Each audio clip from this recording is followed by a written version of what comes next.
آج اگر پاکستان کا خادم ہوں تو پاکستان آرمی کا جو سپہ سالار موجود ہیں، یقین کریں کہ یکجا دو قالب ہو کر صرف پاکستان کے عظیم مقصد کے لیے ہم کام کر رہے ہیں۔ بالکل اگر ہمیں نوجوان نسل کی تعمیر اور ان کی ترقی کے لیے تمام وسائل ترقیاتی فنڈ سے نکال کر آپ کے قدموں میں نچھاور کروں تو وہ کم نہیں ہوں گے۔ بالکل ہمارے 100 اختلافات ہوں گے، لیکن 73 کانسٹیٹیوشن کے اوپر کسی کو کوئی قطعاً کوئی اختلاف نہیں۔ قیامت تک دشمن جو ہے ہماری طرف میلی آنکھ سے دیکھ نہیں سکتا۔ General Syed Asim Munir, chief of army staff, chairman HEC، vice chancellors, اساتذہ کرام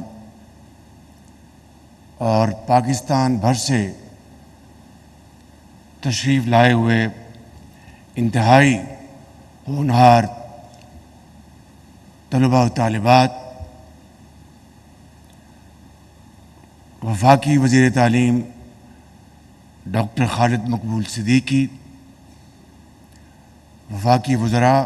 مہمانان گرامی، خواتین و حضرات، السلام علیکم۔ چند گزارشات آپ کی خدمت میں کرنا چاہوں گا۔ سب سے پہلے میں اس یوتھ کنونشن میں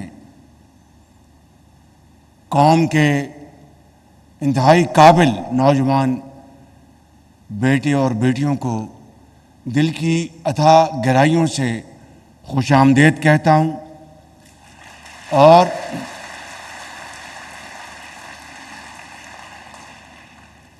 پاکستان کی ترقی کی کنجی آپ کے ہاتھ میں ہے،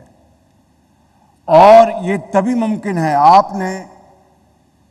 کل کے پاکستان کو تابناک بنانا ہے، اور اس کے لیے آج کی حکومت وقت کا یہ فرض منصبی ہے کہ وہ اس تابناک کل کے لیے پوری تیاری کریں۔ وہ جدید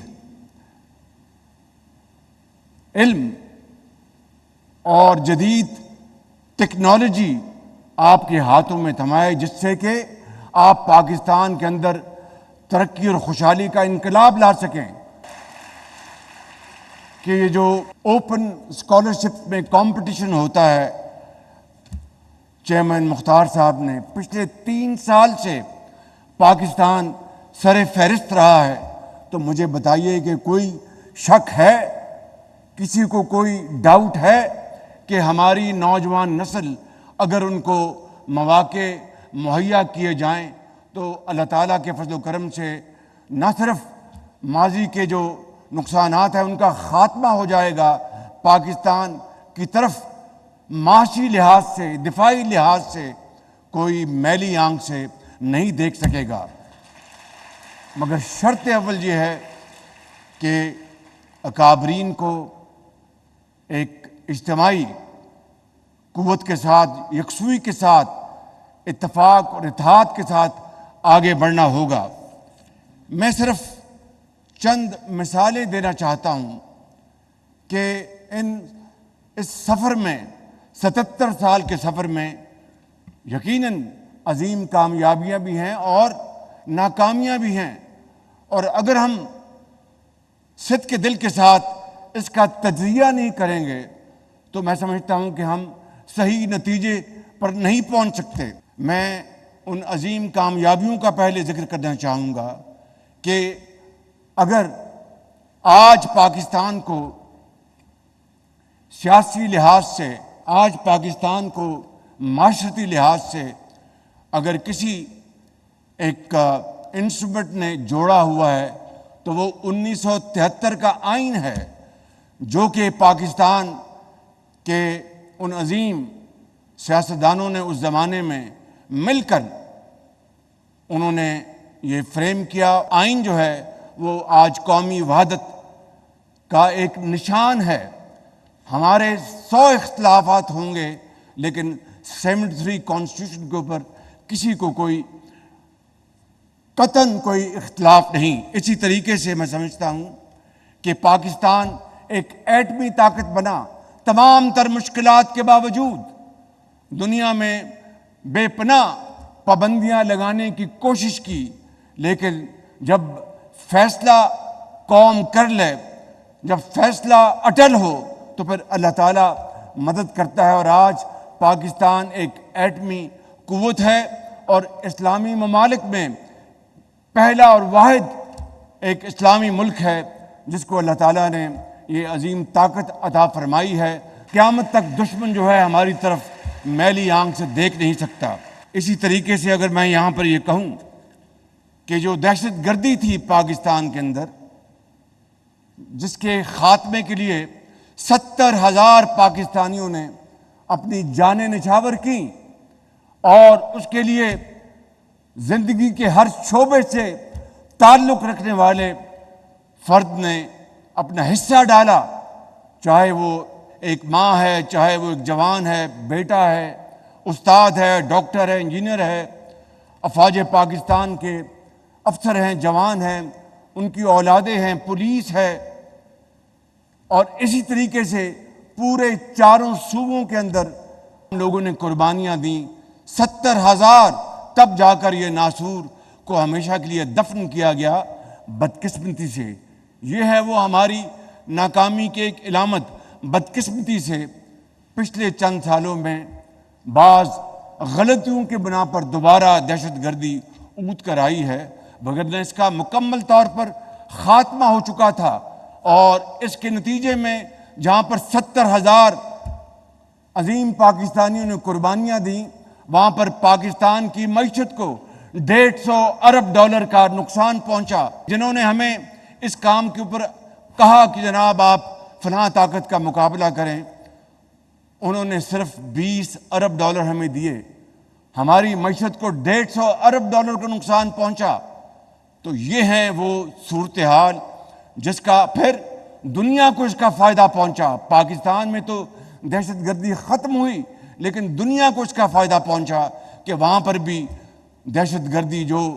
ہمارے ہمسایہ ملک سے ہوتی تھی اس کا خاتمہ ہوا، اس کے لیے عظیم قربانیاں دی گئیں۔ اور میں سمجھتا ہوں کہ اس میں ان تمام دفاعی اداروں کا بھرپور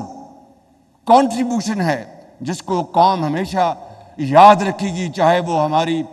بری فوج ہے، چاہے ہماری ایئر فورس ہے، چاہے ہمارے لا انفورسنگ ایجنسیز ہیں، پاکستان کے عوام ہیں۔ ایک زمانہ تھا کہ زراعت ترقی کی سمت میں بہت تیزی سے آگے بڑھ رہی تھی اور پاکستان کو کہا جاتا تھا، اور آج بھی یہ بات درست ہے کہ we are green basket for the Gulf States, لیکن اس خواب کو شرمندہ تعبیر کرنے کے لیے بے شمار موقع تھے، مگر انفارچونیٹلی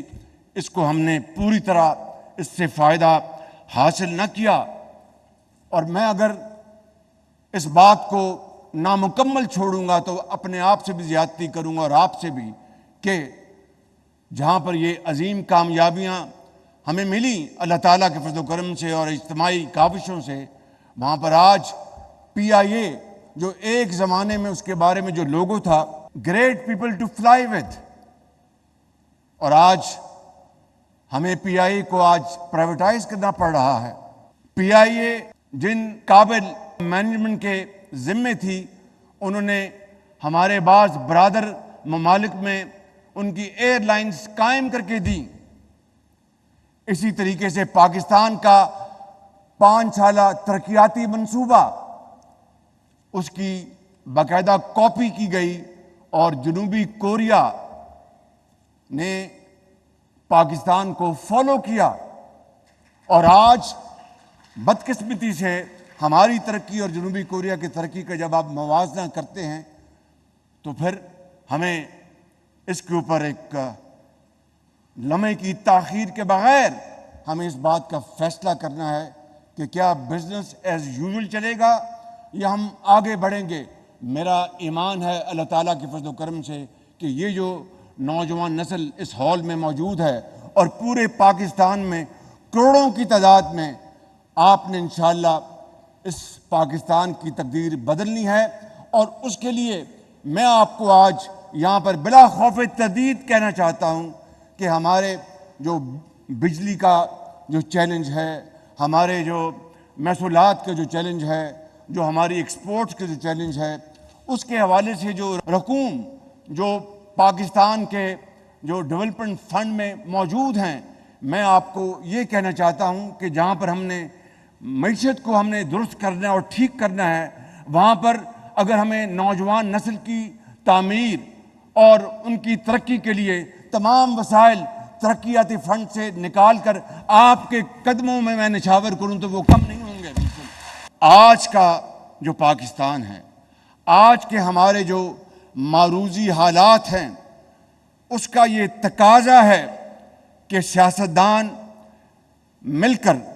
اس ملک کی خدمت کریں، اور ادارے جو پاکستان کے اندر آئینی ادارے ہیں ان کے ساتھ مل کر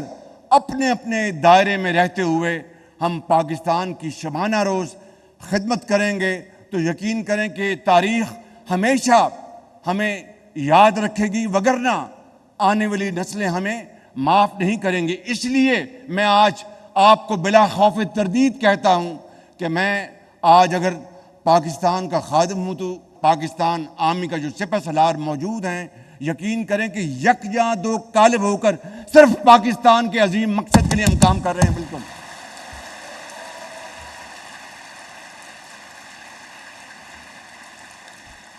کبھی مایوس مت ہونا،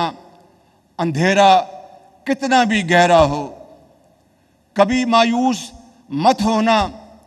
اندھیرا کتنا ہی گہرا ہو۔ سحر کی راہ میں حائل کبھی بھی ہو نہیں سکتا، سویرا ہو کے رہتا ہے۔